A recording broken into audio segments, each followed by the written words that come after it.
ಮತ್ತಷ್ಟು ತಾರಕಕ್ಕೇರಿದೆ.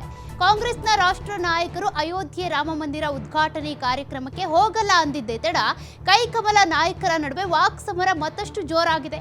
ಉದ್ಘಾಟನೆ ಗೈರು ವಿಚಾರಕ್ಕೆ ಸಿಎಂ ಸಿದ್ದರಾಮಯ್ಯ ಬೆಂಬಲ ಸೂಚಿಸಿದ್ದು ಪತ್ರಿಕಾ ಪ್ರಕಟಣೆಯನ್ನ ಹೊರಡಿಸಿದ್ದಾರೆ. ಮಂದಿರ ಉದ್ಘಾಟನೆಗೆ ಹೋಗದೇ ಇರೋದು ಒಳ್ಳೆಯ ನಿರ್ಧಾರ ಎಂಬ ಅಭಿಪ್ರಾಯ ವ್ಯಕ್ತಪಡಿಸಿದ್ದಾರೆ. ಧಾರ್ಮಿಕ ಕಾರ್ಯಕ್ರಮವನ್ನ ಪಕ್ಷದ ಕಾರ್ಯಕ್ರಮವಾಗಿ ಮಾರ್ಪಾಡು ಮಾಡ್ತಿದ್ದಾರೆ.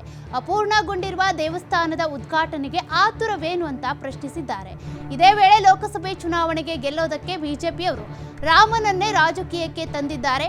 ಡೋಂಗಿ ಹಿಂದುತ್ವದ ಯಾವತ್ತೂ ಕಾಂಗ್ರೆಸ್ ಸಹಕಾರ ಕೊಡೋದಿಲ್ಲ. ರಾಜಕೀಯ ಮಾಡ್ತಿರೋ ಬಿಜೆಪಿ ವಿರುದ್ಧ ಜನ ದಂಗೆ ಏಳಬೇಕು ಅಂತ ಹೇಳಿದರು.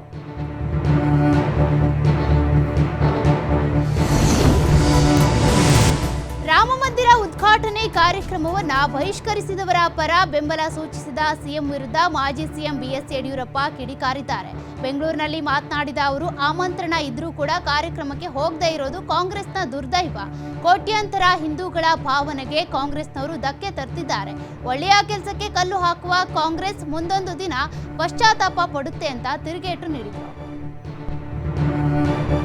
ಬಹುಶಃ ಸೋನಿಯಾ ಗಾಂಧಿ, ರಾಹುಲ್ ಗಾಂಧಿ, ಸಿದ್ದರಾಮಯ್ಯ ಇಂಥವ್ರು ಸೇರಿ ಈ ರೀತಿ ಒಂದು ಒಳ್ಳೆಯ ಕೆಲಸಕ್ಕೆ ಕಲ್ಲಾಕುವಂತ ಪ್ರಯತ್ನ ಮಾಡ್ತಾ ಇದ್ದಾರೆ.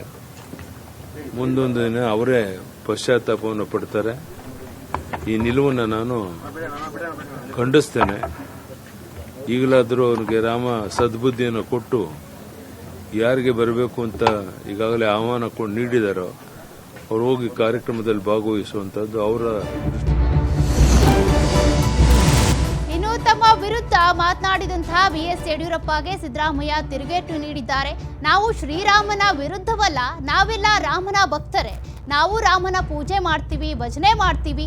ರಾಮ ಮಂದಿರಕ್ಕೆ ನಮ್ಮ ವಿರೋಧ ಏನಿಲ್ಲ. ಆದರೆ ಬಿಜೆಪಿಯವರು ರಾಜಕೀಯ ಮಾಡೋದಕ್ಕೆ ಹೊರಟಿದ್ದಾರೆ. ಅದಕ್ಕಾಗಿಯೇ ನಾವು ವಿರೋಧಿಸುತ್ತಿದ್ದೇವೆ ಅಂದರು. ಅಲ್ಲದೆ ಜನವರಿ 22ರಂದು ಮುಜರಾಯಿ ದೇವಸ್ಥಾನಗಳಲ್ಲಿ ಪೂಜೆ ಮಾಡುವ ವಿಚಾರಕ್ಕೆ ಪ್ರತಿಕ್ರಿಯಿಸಿ, ನನಗೆ ಆ ಬಗ್ಗೆ ಗೊತ್ತಿಲ್ಲ ಅಂತ ಹೇಳಿಕೆ ಕೊಟ್ಟರು. ಮಾಡಿದಾರಲ್ಲ ಅದನ್ನು ವಿರೋಧ ಮಾಡ್ತಾ ಇರೋದು ಅಷ್ಟೇ. ಶ್ರೀರಾಮಚಂದ್ರನ ನಾವೆಲ್ಲ ಶ್ರೀರಾಮಚಂದ್ರನ ಭಕ್ತರೆ. ಶ್ರೀರಾಮಚಂದ್ರನ ವಿರುದ್ಧ ಇಲ್ಲ, ಶ್ರೀರಾಮಚಂದ್ರನ ಪರವಾಗಿ ಇರೋರು. ಶ್ರೀರಾಮಚಂದ್ರನ ನಾವು ಗೌರವಿಸ್ತೀವಿ, ಶ್ರೀರಾಮಚಂದ್ರನ ಪೂಜೆ ಮಾಡ್ತೀವಿ, ನಾವು ಶ್ರೀರಾಮಚಂದ್ರನ ಭಜನೆ ಮಾಡ್ತೀವಿ, ನಾವು ರಾಮ ಮಂದಿರ ಕಟ್ಟಿದೀವಿ ನಾವು. ಸೊ ಅದಕ್ಕೆ ವಿರೋಧ ಇಲ್ಲ. ಅವ್ರು ರಾಜಕೀಯ ಮಾಡ್ತಾ ಇದ್ದಾರೆ ಸರ್. ಅಲ್ಲಿ ನೋಡಿದ್ರೆ ಇನ್ನು ಸಿಎಂ ಸಿದ್ದರಾಮಯ್ಯ ವಿರುದ್ಧ ಮಾಜಿ ಶಾಸಕ ಸಿಟಿ ರವಿ ಕೂಡ ಆಕ್ರೋಶ ವ್ಯಕ್ತಪಡಿಸಿದ್ದಾರೆ. ಶ್ರೀರಾಮಚಂದ್ರ ಹಿಂದೂಗಳನ್ನ ಜೋಡಿಸ್ತಾರೆ, ಆದ್ರೆ ಹಿಂದೂಗಳನ್ನ ಒಡೆಯೋದ್ರಲ್ಲಿ ಸಿದ್ದರಾಮಯ್ಯ ಎಕ್ಸ್ಪರ್ಟ್ ಅಂತ ಕಿಡಿಕಾರಿದ್ದಾರೆ. ಅಲ್ಲದೆ ಸಿದ್ದರಾಮಯ್ಯ ವೀರಶೈವ ಲಿಂಗಾಯತ ಸಮಾಜ ಒಡೆಯೋದಕ್ಕೆ ಹೋಗಿದ್ರು, ಸಮಾಜ ಒಡೆಯೋದ್ರಲ್ಲಿ ಸಿದ್ದರಾಮಯ್ಯ ಪ್ರೊಡ್ಯೂಸರ್ ಆಗಿದ್ದಾರೆ. ಅಲ್ಪಸಂಖ್ಯಾತರ ಓಲೈಕೆಗೆ ರಾಮ ಮಂದಿರ ಪ್ರಾಣ ಪ್ರತಿಷ್ಠಾಪನೆಗೆ ಬರ್ತಿಲ್ಲ ಅಂತ ಆರೋಪಿಸಿದರು. ಹಿಂದೂಗಳನ್ನು ಜೋಡಿಸ್ತಾನೆ, ಯಾರಿಗೆ ಹೊಡಿಬೇಕು ಅಂತ ಮನಸ್ಸಿರುತ್ತೋ ಅವ್ರು ಸಿದ್ದರಾಮಯ್ಯನವ್ರ ಥರ ಹೇಳಿಕೆ ಕೊಡ್ತಾರೆ. ಸಿದ್ದರಾಮಯ್ಯನವರು ಹಿಂದೂಗಳನ್ನು ಹೊಡೆಯೋದ್ರೊಳಗೆ ಎಕ್ಸ್ಪರ್ಟು. ಕಳೆದ ವಿಧಾನಸಭೆ ಚುನಾವಣೆಗೆ ಮುಂಚೆ 2018ರಲ್ಲಿ ವೀರಶೈವ ಲಿಂಗಾಯತ ಅಂತ ಹೊಡೆಯೋ ಪ್ರಯತ್ನ ಮಾಡಿದ್ರು. ಅದರ ಪ್ರೊಡ್ಯೂಸರ್ ಯಾರು? Siddaramaiah was A producer. ಅದಕ್ಕಾಗಿ ಅಯೋಧ್ಯೆ ರಾಮಲಲ್ಲಾ ಪ್ರಾಣ ಪ್ರತಿಷ್ಠಾಪನೆಗೆ ಕಾಂಗ್ರೆಸ್ ಗೈರಾಗ್ತಿರೋದನ್ನ ಸಮರ್ಥಿಸಿಕೊಂಡು ಎಕ್ಸ್ ಖಾತೆಯಲ್ಲಿ ಪೋಸ್ಟ್ ಮಾಡಿದ ಸಿಎಂ ಸಿದ್ದರಾಮಯ್ಯ ವಿರುದ್ಧ ಕೇಂದ್ರ ಸಚಿವ ಪ್ರಹ್ಲಾದ್ ಜೋಶಿ ವಾಗ್ದಾಳಿ ನಡೆಸಿದ್ದಾರೆ. ಕಾಂಗ್ರೆಸ್ಗೆ ಅಲ್ಪಸಂಖ್ಯಾತರ ಮತ ಕೈತಪ್ಪುವ ಭಯ ಇದೆ, ಇದರಿಂದಾಗಿ ಆಹ್ವಾನವನ್ನ ತಿರಸ್ಕರಿಸಿದ್ದಾರೆ. ಕಾಂಗ್ರೆಸ್ನ ತುಷ್ಟೀಕರಣದ ಪರಾಕಾಷ್ಠೆಯನ್ನ ಜನ ಗಮನಿಸ್ತಾ ಇದ್ದಾರೆ. ಹಿಂದೆಯೂ ಸೋಮನಾಥ ದೇವಸ್ಥಾನ ಉದ್ಘಾಟನೆ ವೇಳೆ ಅವರು ಹೋಗಲಿಲ್ಲ. ರಾಮ ಮಂದಿರ ಕಟ್ಟುವ ವಿರುದ್ಧ ಆಂದೋಲನ ಮಾಡಿದ್ರು. ಸನಾತನ ಧರ್ಮದ ಬಗ್ಗೆ ಕೀಳು ಮಟ್ಟದಲ್ಲಿ ಮಾತನಾಡಿದ್ರು. ಇದೆಲ್ಲ ಅಲ್ಪಸಂಖ್ಯಾತರ ಮತಕ್ಕಾಗಿ ಬಹುಸಂಖ್ಯಾತರ ನಂಬಿಕೆಗಳನ್ನ ಟೀಕೆ ಮಾಡೋದು ಅಂತ ಕಿಡಿಕಾರಿದ್ರು. ಕಾಂಗ್ರೆಸ್ ಪಾರ್ಟಿ ತುಷ್ಟೀಕರಣದ ರಾಜಕಾರಣದ ಹಿನ್ನೆಲೆಯಲ್ಲಿ ಮತ್ತು ಎಲ್ಲಿ ಅಲ್ಪಸಂಖ್ಯಾತರ ಮತಗಳು ತಪ್ಪಿಬಿಡ್ತಾವೆ ಅನ್ನುವಂಥ ಭಯದಿಂದ ರಾಮ ಮಂದಿರ ಉದ್ಘಾಟನೆಯ ಆಹ್ವಾನವನ್ನು ತಿರಸ್ಕರಿಸಿದ್ದಾರೆ. ಅರ್ಥಾತ್ ರಾಮನ ಆಹ್ವಾನವನ್ನು ತಿರಸ್ಕರಿಸಿದ್ದಾರೆ.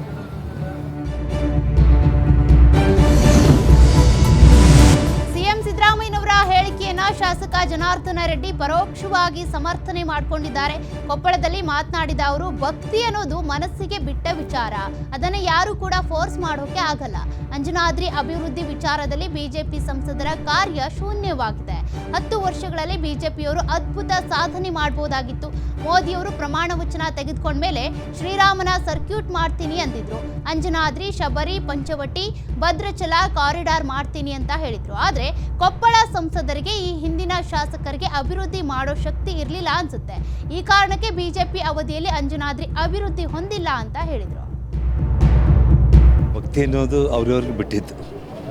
ಭಗವಂತನ ಭಕ್ತಿಯನ್ನು ಯಾರು ಕೂಡ ಫೋರ್ಸ್ ಮಾಡಿ ನೀವು ದೇವ್ರನ್ನ ಹೀಗೆ ಪ್ರಾರ್ಥನೆ ಮಾಡಬೇಕು ಅಂತೇಳಿ ಹೇಳಲಿಕ್ಕಾಗಲ್ಲ. ಸೊ ಅವರವರ ಮನಸ್ಸಾಕ್ಷಿಗೆ ಭಕ್ತಿ ಅನ್ನೋದು ಅವ್ರಿಗೆ ಬರಬೇಕದು. ಸೊ ಹಾಗಾಗಿ ಅದ್ರ ಬಗ್ಗೆ ನಾವು ಮಾತಾಡೋದು.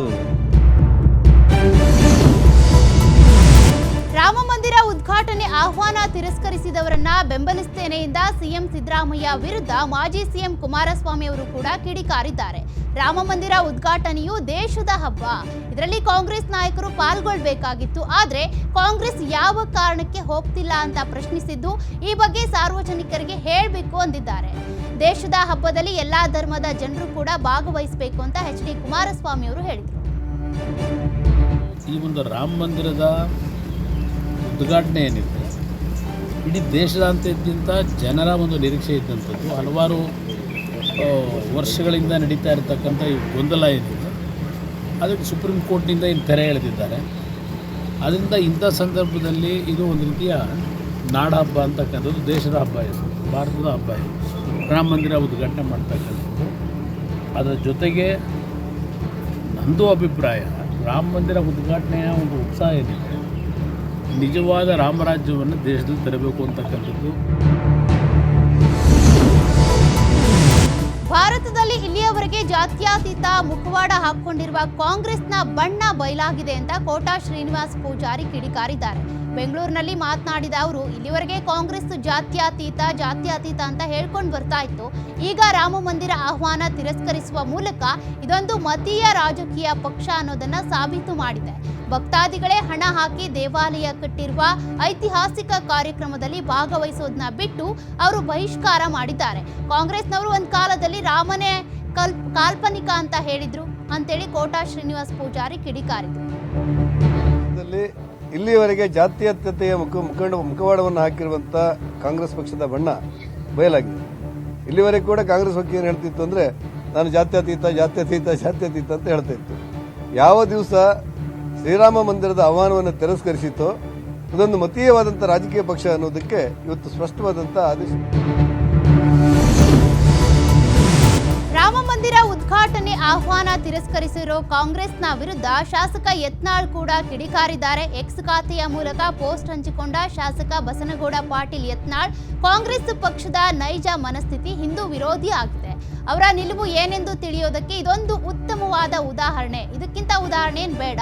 ಇಡೀ ದೇಶದಲ್ಲಿ ಹಬ್ಬದ ವಾತಾವರಣ ಇರಬೇಕಾದ್ರೆ ಕ್ಷುಲ್ಲಕ ರಾಜಕಾರಣಕ್ಕೆ ಇವರು ದೇವರ ಪ್ರತಿಷ್ಠಾಪನೆಯ ಆಮಂತ್ರಣವನ್ನ ತಿರಸ್ಕರಿಸಿರುವುದು ಇವರ ಡೋಂಗಿ ಜಾತ್ಯತೀತವಾದಕ್ಕೆ ಹಿಡಿದಂತಹ ಕೈಗನ್ನಡಿ ಅಂತ ಕಿಡಿಕಾರಿದ್ದಾರೆ.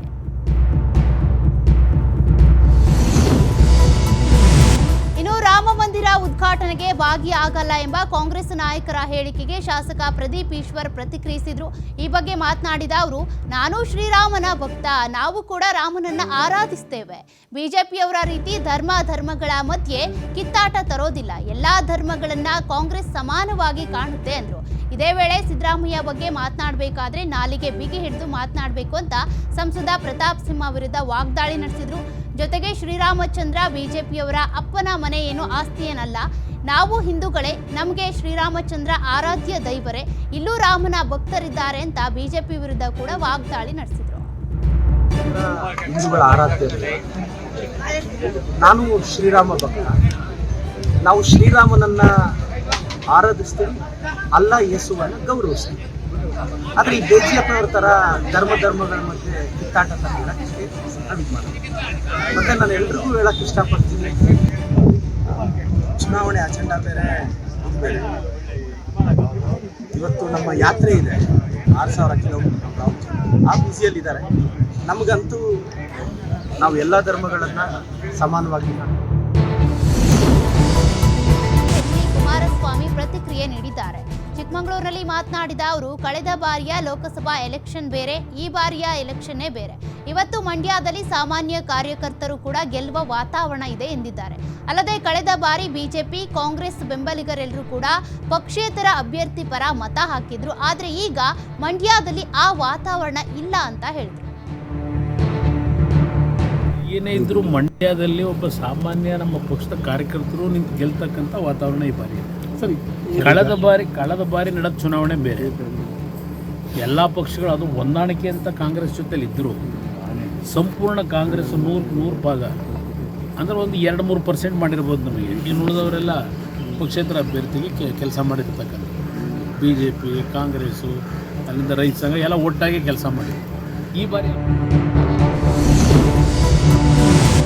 ಮೂವರು ಡಿಸಿಎಂ ವಿಚಾರಕ್ಕೆ ಟೀಕೆ ಮಾಡಿದ ಮಾಜಿ ಸಚಿವ ಈಶ್ವರಪ್ಪಗೆ ಶಾಸಕ ಬೇಳೂರು ಗೋಪಾಲಕೃಷ್ಣ ಟಾಂಟ್ ಕೊಟ್ಟಿದ್ದಾರೆ. ಶಿವಮೊಗ್ಗದಲ್ಲಿ ಮಾತನಾಡಿದ ಅವರು, ಈಶ್ವರಪ್ಪ ದಿನನಿತ್ಯ ಕೊರಗ್ತಾ ಒಂದಿಷ್ಟು ಬೊಗಳ್ತಾ ಇದ್ದಾರೆ ಅಂತ ವಾಗ್ದಾಳಿ ನಡೆಸಿದ್ರು. ಅಲ್ಲದೆ ಮಾಜಿ ಸಂಸದ ಆಯನೂರು ಮಂಜುನಾಥ್ ಹೇಳೋ ಹಾಗೆ ಈಶ್ವರಪ್ಪ ಎಲ್ಲೂ ಕೂಡ ಕೇಸ್ ಹಾಕಿಸ್ಕೊಂಡವರಲ್ಲ.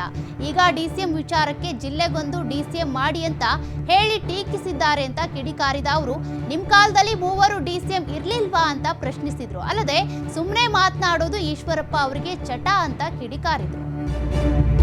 ಈಶ್ವರಪ್ಪನವರು ದಿನನಿತ್ಯ ಕೊರಗ್ತಾರೆ, ಪಾಪ ದಿನನಿತ್ಯ ಬೊಗಳ್ತಾರೆ ಒಂದಿಷ್ಟು. ಪಾಪ ಅವ್ರಿಗೆ ಅದೇ ನಮ್ಮ ಆಯನೂರು ಮಂಜುನಾಥ್ ಹೇಳಿದಾಗ ಎಲ್ಲೂ ಕೇಸ್ ಹಾಕೊಂಡವ್ರಲ್ಲ, ಅವರು ದಿನನಿತ್ಯ ಬೊಗಳ್ತಾನೆ ಇರ್ತಾರೆ. DCM ವಿಚಾರ ಚರ್ಚೆ ಬಂದ್ರೆ ಯಾಕೆ ಜಿಲ್ಲೆಗೊಂದು DCM ಕೊಡ್ರಿ ಅಂತ. ನಿಮ್ ಕಾಲದಲ್ಲಿ ಎಷ್ಟು ಮಾಡಿದ್ರಿ? ನಿಮ್ ಕಾಲದಲ್ಲಿ 3 DCM ನೀವು ಮಾಡಿಲ್ವಾ? ನೀವು ಮಾಡ್ಬೋದು, ನಾವು ಮಾಡಂಗಿಲ್ವಾ? ಸುಮ್ಮನೆ ಅವ್ರಿಗೆ. ಕಾಂಗ್ರೆಸ್ ಸರ್ಕಾರದ ಮಹತ್ವಾಕಾಂಕ್ಷಿಯ ಯುವ ನಿಧಿ ಯೋಜನೆ ಜಾರಿಗೆ ಕೌಂಟ್ ಡೌನ್ ಶುರುವಾಗಿದೆ. ಶಿವಮೊಗ್ಗದ ಫ್ರೀಡಂ ಪಾರ್ಕ್ನಲ್ಲಿ ಶುಕ್ರವಾರ ಯುವ ನಿಧಿ ಅಧಿಕೃತ ಚಾಲನೆ ಸಿಗುತ್ತೆ. ಯೋಜನೆ ಕುರಿತು ಜನಜಾಗೃತಿ ಮೂಡಿಸೋದಕ್ಕೆ ಕಾಂಗ್ರೆಸ್ ಅಭಿಯಾನ ನಡೆಸಿತು. DVS ಡಿಗ್ರಿ ಕಾಲೇಜು ಆವರಣದಲ್ಲಿ ಸಹಿ ಸಂಗ್ರಹಿಸುವ ಮೂಲಕ ವೈದ್ಯಕೀಯ ಶಿಕ್ಷಣ ಸಚಿವ ಶರಣಪ್ರಕಾಶ್ ಪಾಟೀಲ್ ಕಾರ್ಯಕ್ರಮಕ್ಕೆ ವಿದ್ಯಾರ್ಥಿಗಳಿಗೆ ಆಹ್ವಾನ ನೀಡಿದರು. ಕ್ಯಾಂಪೇನ್ನಲ್ಲಿ ಕಾಲೇಜು ವಿದ್ಯಾರ್ಥಿಗಳು ಹಾಗೂ ಕಾಂಗ್ರೆಸ್ ಮುಖಂಡರು ಭಾಗಿಯಾಗಿದ್ದರು.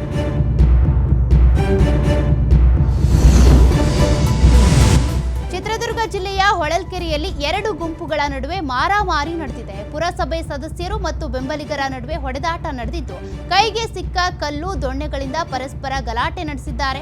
ಹೊಳಲ್ಕೆರೆ ಪುರಸಭೆಯ 12ನೇ ವಾರ್ಡಿನ ಸದಸ್ಯ KC ರಮೇಶ್ ಮತ್ತು 14ನೇ ವಾರ್ಡಿನ ಸದಸ್ಯೆ ಸುಧಾ ಬಸವರಾಜ್ ಗುಂಪಿನ ನಡುವೆ ಸಂಘರ್ಷ ನಡೆದಿದೆ. 14ನೇ ವಾರ್ಡಿನ ವ್ಯಾಪ್ತಿಯಲ್ಲಿರುವ ಸರ್ಕಾರಿ ವಾಟರ್ ಟ್ಯಾಂಕ್ ಡೆಮಾಲಿಷ್ ವಿಚಾರಕ್ಕೆ ಭಿನ್ನಾಭಿಪ್ರಾಯ ವ್ಯಕ್ತವಾದ ಹಿನ್ನೆಲೆ ಗಲಾಟೆ ನಡೆದಿದೆ. ಕೆಲ ದಿನಗಳ ಹಿಂದೆ ಹೊಳಲ್ಕೆರೆ ತಹಶೀಲ್ದಾರ್ ಪುರಸಭೆ ಅಧಿಕಾರಿಗಳ ಮುಂದೆ ನಡೆದ ಘರ್ಷಣೆಯ ವಿಡಿಯೋ ಇದೀಗ ವೈರಲ್ ಆಗ್ತಾ ಇದೆ.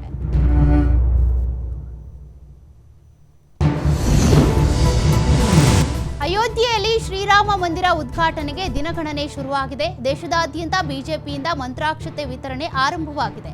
ಸಕ್ಕರೆ ನಾಡು ಮಂಡ್ಯದಲ್ಲೂ ಕೂಡ ಬಿಜೆಪಿಯಿಂದ ಮನೆ ಮನೆಗೆ ತೆರಳಿ ಕೇಂದ್ರ ಸಚಿವ ಕೃಷನ್ ಪಾಲ್ ಗುರ್ಜರ್ ಅವರು ಮಂತ್ರಾಕ್ಷತೆಯನ್ನ ವಿತರಿಸಿದ್ರು. ಈ ವೇಳೆ ಕಾಂಗ್ರೆಸ್ನ ಮಾಜಿ ಸಚಿವ MS ಆತ್ಮಾನಂದ ಅವರ ಮನೆಗೂ ಕೂಡ ಭೇಟಿ ನೀಡಿ ಮಂತ್ರಾಕ್ಷತೆ ವಿತರಿಸಿದ್ರು.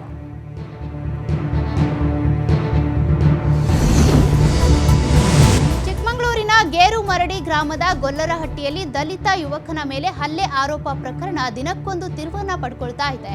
ಇಂದು ಹೊಳಲ್ಕೆರೆಯ ಯಾದವ ಮಠದ ಕೃಷ್ಣ ಯಾದವಾನಂದ ಸ್ವಾಮೀಜಿ ಹಾಗೂ ಮಾಜಿ ಶಾಸಕಿ ಪೂರ್ಣಿಮಾ ಭೇಟಿ ನೀಡಿದ್ದಾರೆ. ಗೊಲ್ಲರಹಟ್ಟಿ ಗ್ರಾಮದ ಜನರಿಂದ ಮಾಹಿತಿ ಕಲೆ ಹಾಕಿ ದೇವಸ್ಥಾನಕ್ಕೂ ಭೇಟಿ ನೀಡಿ ಪರಿಶೀಲನೆ ನಡೆಸಿದ್ರು.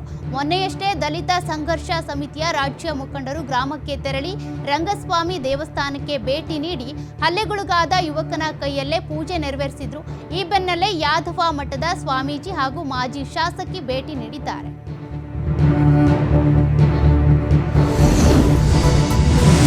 ಹೊಸಕೋಟೆಯ ಆನಂದ್ ಬಿರಿಯಾನಿ ಸೆಂಟರ್ ಗೋಡೌನ್ಗೆ ಬೆಂಕಿ ಬಿದ್ದಿದೆ. ಬಿರಿಯಾನಿ ಸೆಂಟರ್ನಲ್ಲಿದ್ದ 20 ಲಕ್ಷಕ್ಕೂ ಹೆಚ್ಚು ಬೆಲೆ ಬಾಳುವ ವಸ್ತುಗಳು ಸುಟ್ಟು ಕರಕಲಾಗಿವೆ. ವಿದ್ಯುತ್ ಶಾರ್ಟ್ ಸರ್ಕ್ಯೂಟ್ನಿಂದ ಬೆಂಕಿ ದುರಂತ ಸಂಭವಿಸಿದ್ದು, ಅದೃಷ್ಟವಶಾತ್ ಯಾವುದೇ ಪ್ರಾಣಾಪಾಯ ಸಂಭವಿಸಿಲ್ಲ. ಇನ್ನು ಈ ಅಗ್ನಿ ಅವಘಡದಿಂದ ಅನೇಕ ಅಕ್ರಮಗಳು ಬೆಳಕಿಗೆ ಬಂದಿವೆ. ಅಪಾರ ಪ್ರಮಾಣದ ಪ್ಲಾಸ್ಟಿಕ್ ಶೇಖರಣೆಯ ಗೋದಾಮಿನಲ್ಲಿ ಅಗ್ನಿ ಅವಘಡ ಸಂಭವಿಸಿದೆ ಎನ್ನಲಾಗ್ತಿದೆ. 20ಕ್ಕೂ ಹೆಚ್ಚು ಅಗ್ನಿಶಾಮಕ ಸಿಬ್ಬಂದಿ ಹರಸಾಹಸ ಪಟ್ಟು ಬೆಂಕಿಯನ್ನ ನಂದಿಸಿದ್ದಾರೆ.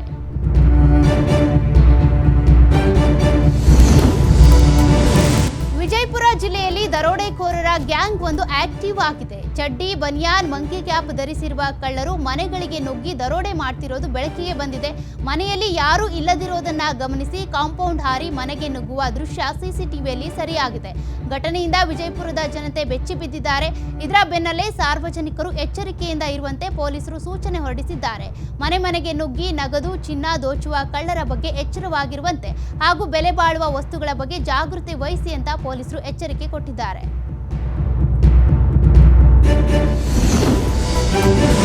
ಸಾರಿಗೆ ಬಸ್ನಲ್ಲಿ 7 ತಿಂಗಳ ಮಗು ಕಳವು ಪ್ರಕರಣಕ್ಕೆ ಟ್ವಿಸ್ಟ್ ಸಿಕ್ಕಿದೆ. ಮಗು ನಾಪತ್ತೆಯಾಗಿದೆ ಅಂತ ದೂರು ನೀಡಿದ್ದ ಮಹಿಳೆಗೆ ಸಂಕಷ್ಟ ಎದುರಾಗಿದೆ.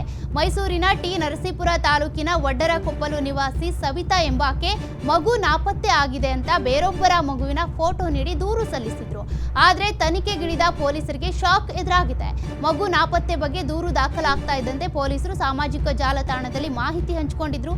ಸೋಷಿಯಲ್ ಮೀಡಿಯಾದಲ್ಲಿ ತಮ್ಮ ಮಗುವಿನ ಫೋಟೋ ನೋಡಿದ ಮಗುವಿನ ನಿಜವಾದ ತಂದೆ ಪೊಲೀಸರಿಗೆ ಕರೆ ಮಾಡಿ ವಿಷಯವನ್ನ ತಿಳಿಸಿದ್ದಾರೆ. ವಿಚಾರಣೆಗೆ ಮುಂದಾದ ಪೊಲೀಸರ ಮುಂದೆ ಸವಿತಾ ಮೂರ್ಛೆ ಬಂದವಳಂತೆ ನಟನೆ ಮಾಡಿ ಮಂಡ್ಯದ ಮಿಮ್ಸ್ ಆಸ್ಪತ್ರೆಗೆ ದಾಖಲಾಗಿದ್ದಾರೆ. ಪಾಪು ಮಿಸ್ ಆಗೈತೆ ಅಂತ ಅಂದ್ಬಿಟ್ಟು ನನಗೆ ವಾಟ್ಸಪ್ ಗ್ರೂಪ್ ಮುಖಾಂತರ ಗೊತ್ತಾಯಿತು. ವಾಟ್ಸಪ್ ಗ್ರೂಪ್ ಮುಖಾಂತರ ಗೊತ್ತಾದಾಗ ನನಗೆ ಯಾರು ಗ್ರೂಪ್ ಕಳಿಸಿದ್ದಾರೆ ಅವ್ರನ್ನ ಒಂದು ಸತಿ ಫೋನ್ ಮಾಡಿ ಕೇಳಿದೆ, ಇದನ್ನು ನಿನ್ಗೆ ಯಾರು ಕಳಿಸಿದ್ರು ಅಂತ ಹೇಳ್ಬಿಟ್ಟು. ಅವ್ರು ಹೇಳಿದ್ರು ಇದನ್ನು ನನಗೆ ಇನ್ನೊಂದು ಗ್ರೂಪಿಂದ ಬಂತು ಅಂದರು. ನಾನು ಒಂದು 10 ಗ್ರೂಪ್ ಹಿಂದಕ್ಕೆ ಹೋದೆ, ಯಾರು ಕಳಿಸಿದ್ದಾರೆ ಅಂತ. ಆಮೇಲೆ ನಾನು ಇದು ಕಂಡುಹಿಡಿಯೋಕ್ಕಾಗಲ್ಲ ನನ್ನ ಕೈಲಿ, ಪೊಲೀಸ್ ಮುಖಾಂತರನೇ ಕಂಡುಹಿಡಬೇಕು ಅಂದ್ಬಿಟ್ಟು ನನ್ನ ರೂರಲ್ ಪೊಲೀಸ್ ಸ್ಟೇಷನ್, ನಮ್ಮ ವ್ಯಾಪ್ತಿಗೆ ಬರೋದು ಅಲ್ಗೂರು ಪೊಲೀಸ್ ಸ್ಟೇಷನ್ ಬರುತ್ತೆ. ಅಲ್ಗೂರು ಪೊಲೀಸ್ ಸ್ಟೇಷನ್ಗೆ ಹೋಗಿ ಅವ್ರನ್ನ ವಿಚಾರಿಸಿದಾಗ ಮಳವಳ್ಳಿಲಿ ಇದು ಕಂಪ್ಲೇಂಟ್ ಆಗಿರೋದು ಸತ್ಯ, ಇಲ್ಲ ಕಣಪ್ಪ ಮಳವಳ್ಳಿಲಿ ಕಂಪ್ಲೇಂಟ್ ಆಗಿದೆ, ಮಿಸ್ಸಿಂಗ್ ಕಂಪ್ಲೇಂಟ್ ಆಗಿದೆ, ಇದು ನಿಂದ ಪಾಪು ಅಂತ ಕೇಳಿದ್ರು. ಸರ್,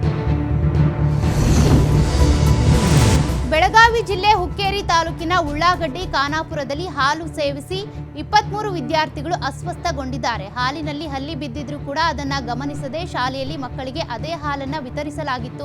ಹಲ್ಲಿ ಬಿದ್ದಿದ್ದ ಹಾಲನ್ನ ಸೇವಿಸಿದ ಮಕ್ಕಳು ಅಸ್ವಸ್ಥಗೊಂಡಿದ್ದಾರೆ. ಕೂಡಲೇ ಎಚ್ಚೆತ್ತ ಶಾಲೆಯ ಶಿಕ್ಷಕರು ಆಂಬ್ಯುಲೆನ್ಸ್ ಮೂಲಕ ವಿದ್ಯಾರ್ಥಿಗಳನ್ನ ಆಸ್ಪತ್ರೆಗೆ ರವಾನಿಸಿದ್ದು ಚಿಕಿತ್ಸೆ ನೀಡಲಾಗ್ತಾ ಇದ್ದು ಮಕ್ಕಳ ಆರೋಗ್ಯದಲ್ಲಿ ಚೇತರಿಕೆ ಕಂಡು ಬರ್ತಾ ಇದೆ. ಯಮಕನಮರಡಿ ಠಾಣಾ ವ್ಯಾಪ್ತಿಯಲ್ಲಿ ಈ ಘಟನೆ ನಡೆದಿದೆ.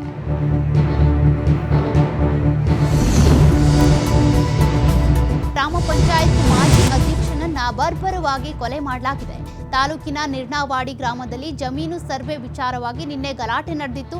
ಅದು ತೀವ್ರ ಸ್ವರೂಪಕ್ಕೆ ತೆರಳಿ ಕೊಡಲಿ, ಕತ್ತಿ, ಕಟ್ಟಿಗೆಯಿಂದ ಹಲ್ಲೆ ಮಾಡಿ ಮಲ್ಲಿಕಾರ್ಜುನ ರಾಜಗೀರೆ ಎಂಬಾತನ ಹತ್ಯೆ ಮಾಡಿದ್ದು ಆತನ ಪುತ್ರ ನೀಲಕಂಠ ರಾಜಗೀರೆಗೆ ಆಸ್ಪತ್ರೆಯಲ್ಲಿ ಚಿಕಿತ್ಸೆ ನೀಡಲಾಗ್ತಾ ಇದೆ. ಘಟನೆಯಲ್ಲಿ 10ಕ್ಕೂ ಹೆಚ್ಚು ಜನರ ವಿರುದ್ಧ ಕೊಲೆ ಆರೋಪ ಕೇಳಿ ಬಂದಿದ್ದು ಆರೋಪಿಗಳನ್ನ ಕೂಡಲೇ ಬಂಧಿಸಿ ಮೃತನ ಕುಟುಂಬಕ್ಕೆ ನ್ಯಾಯ ಒದಗಿಸಬೇಕು ಅಂತ ಆಗ್ರಹಿಸಲಾಗಿದೆ. ಸದ್ಯ ಮನ್ನಾ ಕೇಳಿ ಪೊಲೀಸರು 6 ಜನರನ್ನ ಬಂಧಿಸಿದ್ದು ಇನ್ನುಳಿದವರಿಗಾಗಿ ಶೋಧ ಕಾರ್ಯ ನಡೆಸುತ್ತಿದ್ದಾರೆ.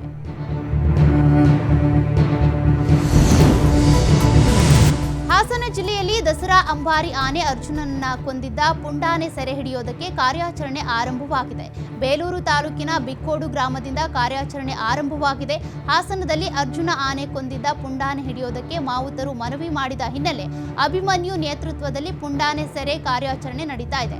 ಸಕಲೇಶಪುರ, ಬೇಲೂರು ಹಾಗೂ ಆಲೂರು ಭಾಗದಲ್ಲಿ ಆನೆ ಹಾವಳಿ ಹೆಚ್ಚಾಗಿದ್ದು 100ಕ್ಕೂ ಹೆಚ್ಚು ಅರಣ್ಯ ಸಿಬ್ಬಂದಿ ಈ ಕಾರ್ಯಾಚರಣೆಯಲ್ಲಿ ಭಾಗಿಯಾಗಿದ್ದಾರೆ.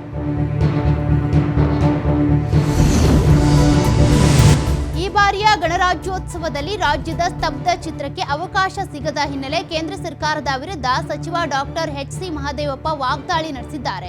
ಕರ್ನಾಟಕದ ಸ್ತಬ್ಧ ಚಿತ್ರಗಳಿಗೆ ಪ್ರಾತಿನಿಧ್ಯವನ್ನ ನಿರಾಕರಿಸುವ ಮೂಲಕ ಕೇಂದ್ರ ಸರ್ಕಾರವು ಗಣತಂತ್ರ ವ್ಯವಸ್ಥೆಗೆ ಅಪಚಾರ ಎಸಗಿದೆ. ಕರ್ನಾಟಕದಿಂದ ಅತಿ ಹೆಚ್ಚು ತೆರಿಗೆ ಹಣ ಸಂಗ್ರಹಿಸುವುದನ್ನ ಬಿಟ್ರೆ ಇವರಿಂದ ಕರ್ನಾಟಕ ರಾಜ್ಯಕ್ಕೆ ಕಿಂಚಿತ್ತೂ ಕೂಡ ಸಹಕಾರ ಇಲ್ಲ. ಚುನಾವಣಾ ಸೋಲಿಗೆ ಸೇಡು ತೀರಿಸಿಕೊಳ್ಳುವಂತೆ ಕೇಂದ್ರವು ವರ್ತಿಸ್ತಾ ಇದೆ ಅಂತ ಎಚ್.ಸಿ. ಮಹದೇವಪ್ಪ ಕಿಡಿಕಾರಿದ್ದಾರೆ.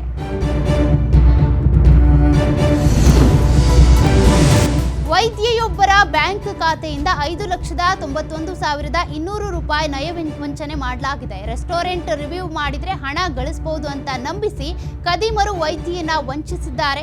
ಧಾರವಾಡ ಜಿಲ್ಲೆಯ ಸತ್ತೂರಿನಲ್ಲಿ ಈ ಘಟನೆ ನಡೆದಿದೆ. ಮೊದಲು ವೈದ್ಯೆಗೆ ವಾಟ್ಸಾಪ್ ಮಾಡಿದ್ದ ವಂಚಕರು ಆರಂಭದಲ್ಲಿ ಸ್ವಲ್ಪ ಹಣ ಕೊಟ್ಟು ನಂಬಿಸಿದ್ದಾರೆ. ಬಳಿಕ ಟೆಲಿಗ್ರಾಮ್ ಗ್ರೂಪ್ಗೆ ಸೇರಿಸಿ ಪ್ರೀಪೇಯ್ಡ್ ಟಾಸ್ಕ್ ಹಾಗೂ ಕಮಿಷನ್ ಕೊಡೋದಾಗಿ ಭರವಸೆ ನೀಡಿದ್ದಾರೆ. ವಂಚಕರ ಮಾತು ನಂಬಿರುವ ವೈದ್ಯೆ ಕಮಿಷನ್ ಆಸೆಗೆ ನೀಡಿದ್ದು ವಿವಿಧ ಬ್ಯಾಂಕ್ ಖಾತೆಗಳಿಗೆ 5,91,200 ರೂಪಾಯಿ ಹಣವನ್ನು ವರ್ಗಾಯಿಸಿ ವಂಚನೆಗೊಳಗಾಗಿದ್ದಾರೆ. ಈ ಸಂಬಂಧ ಸೈಬರ್ ಕ್ರೈಮ್ ಪೊಲೀಸ್ ಠಾಣೆಯಲ್ಲಿ ಪ್ರಕರಣ ದಾಖಲಾಗಿದ್ದು ವಂಚಕರಿಗೆ ಬಲೆ ಬೀಸುವುದಕ್ಕೆ ಪೊಲೀಸ್ ಇಲಾಖೆ ಮುಂದಾಗಿದೆ. ರಾಷ್ಟ್ರ ರಾಜಧಾನಿಯಲ್ಲಿ ಮತ್ತೊಮ್ಮೆ ಭೂಮಿ ನಡುಗಿದೆ. ದೆಹಲಿ ಸೇರಿ ಉತ್ತರ ಭಾರತದ ಹಲವೆಡೆ ಭೂಕಂಪನವಾಗಿದ್ದು ಜನರಲ್ಲಿ ಆತಂಕ ಎದುರಾಗಿದೆ. ಜಮ್ಮು ಕಾಶ್ಮೀರದಲ್ಲೂ ಭೂಕಂಪನವಾಗಿದ್ದು ಅಫ್ಘಾನಿಸ್ತಾನ ಭೂಕಂಪನದ ಕೇಂದ್ರ ಬಿಂದು ಅಂತ ಹೇಳಲಾಗಿದೆ. ರಿಕ್ಟರ್ ಮಾಪಕದಲ್ಲಿ 6.0ಯಷ್ಟು ತೀವ್ರತೆ ದಾಖಲಾಗಿದ್ದು ಮಧ್ಯಾಹ್ನ 2:50 ಸುಮಾರಿಗೆ ಭೂಮಿ ಕಂಪಿಸಿದೆ ಅಂತ ಹೇಳಲಾಗಿದೆ.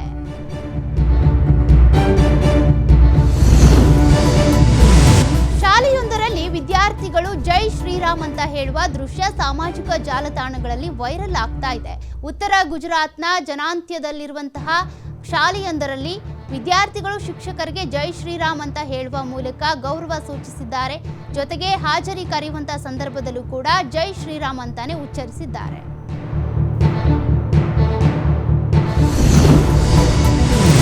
ರಾಮನನ್ನೇ ಕಾಲ್ಪನಿಕ ಎಂದವರು ರಾಮ ಮಂದಿರವನ್ನ ಹೇಗೆ ಒಪ್ಪಿಕೊಂಡಾರು ಅಂತ ಕೇಂದ್ರ ಸಚಿವ ಧರ್ಮೇಂದ್ರ ಪ್ರಧಾನ್ ಕಾಂಗ್ರೆಸ್ ವಿರುದ್ಧ ಕಿಡಿಕಾರಿದ್ದಾರೆ. ಶ್ರೀರಾಮ ಜನ್ಮಭೂಮಿ ಟ್ರಸ್ಟ್ ಕಮಿಟಿ ಇಡೀ ದೇಶವೇ ಹೆಮ್ಮೆ ಪಡುವಂತಹ ನಿರ್ಮಾಣ ಕಾರ್ಯಕ್ಕೆ ಕೈ ಹಾಕಿದೆ. ರಾಮನನ್ನ ಕಾಲ್ಪನಿಕ ಅಂತ ಪರಿಗಣಿಸಿರುವ ಕಾಂಗ್ರೆಸ್ನವರು ರಾಮ ಮಂದಿರ ನಿರ್ಮಾಣವನ್ನ ಹೇಗೆ ಒಪ್ಕೊಳ್ತಾರೆ ಅಂತ ಪ್ರಶ್ನಿಸಿದ್ರು.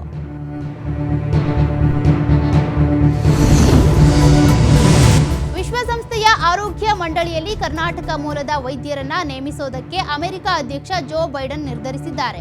WHOನಲ್ಲಿ ಅಮೆರಿಕದ ಪ್ರತಿನಿಧಿಯಾಗಿ ಡಾಕ್ಟರ್ ವಿವೇಕ್ ಮೂರ್ತಿ ಅವರನ್ನ ಸೇರಿಸೋದಕ್ಕೆ ಅಮೆರಿಕ ನಿರ್ಧಾರ ಮಾಡಿದೆ. ಈ ಸಂಬಂಧ ಅಮೆರಿಕ ಪಾರ್ಲಿಮೆಂಟ್ ಸೆನೆಟ್ಗೆ ಪ್ರಸ್ತಾವನೆ ಕಳುಹಿಸಿಕೊಟ್ಟಿದೆ. ಅಂದಹಾಗೆ ಅಮೆರಿಕ 2ನೇ ಬಾರಿ ವಿಶ್ವಸಂಸ್ಥೆಗೆ ಈ ಪ್ರಸ್ತಾವನೆಯನ್ನ ಸಲ್ಲಿಸಿದೆ. ಡಾಕ್ಟರ್ ಮೂರ್ತಿ ಅವರ ಹೆಸರನ್ನ 2022 ಅಕ್ಟೋಬರ್ನಲ್ಲೂ ಕೂಡ ಅಮೆರಿಕ ಪ್ರಸ್ತಾಪ ಮಾಡಿತ್ತು.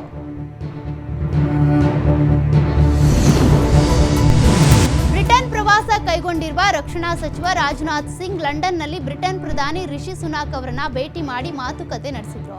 ಭಾರತದ ರಕ್ಷಣಾ ಸಚಿವರೊಬ್ಬರು 22 ವರ್ಷಗಳ ನಂತರ ಬ್ರಿಟನ್ಗೆ ಭೇಟಿ ನೀಡಿದಂತಾಗಿದೆ. ಎರಡೂ ದೇಶಗಳ ನಡುವೆ ಮುನ್ನಡೆಯುತ್ತಿರುವಂತಹ ಮುಕ್ತ ವ್ಯಾಪಾರ ಒಪ್ಪಂದ ಸದ್ಯದಲ್ಲಿಯೇ ಯಶಸ್ವಿಯಾಗಿ ಮುಕ್ತಾಯವಾಗಲಿದೆ ಅಂತ ರಿಷಿ ಸುನಾಕ್ ಆಶಾವಾದವನ್ನ ವ್ಯಕ್ತಪಡಿಸಿದ್ರು ಎನ್ನಲಾಗುತ್ತಿದೆ. Kohli Rohit Sharma T20 format comeback ಬಗ್ಗೆ ಮಿಸ್ಟರ್ 360 ಮಾತನಾಡಿದ್ದಾರೆ. ರೋಹಿತ್ ಶರ್ಮಾ ಮತ್ತು ವಿರಾಟ್ ಕೊಹ್ಲಿ ಅವರನ್ನ T20 ತಂಡಕ್ಕೆ ಆಯ್ಕೆ ಮಾಡುವ ಮೂಲಕ ಭಾರತ ತಮ್ಮ ಉದ್ದೇಶವನ್ನ ತಿಳಿಸಿದೆ ಅಂತ ನಾನು ಭಾವಿಸ್ತೇನೆ. ಅವರು T20 ವಿಶ್ವಕಪ್ ಬಗ್ಗೆ ಸ್ಪಷ್ಟವಾಗಿ ಯೋಚಿಸುತ್ತಿದ್ದಾರೆ ಅಂತ AB ಡಿವಿಲಿಯರ್ಸ್ ಹೇಳಿದ್ದಾರೆ.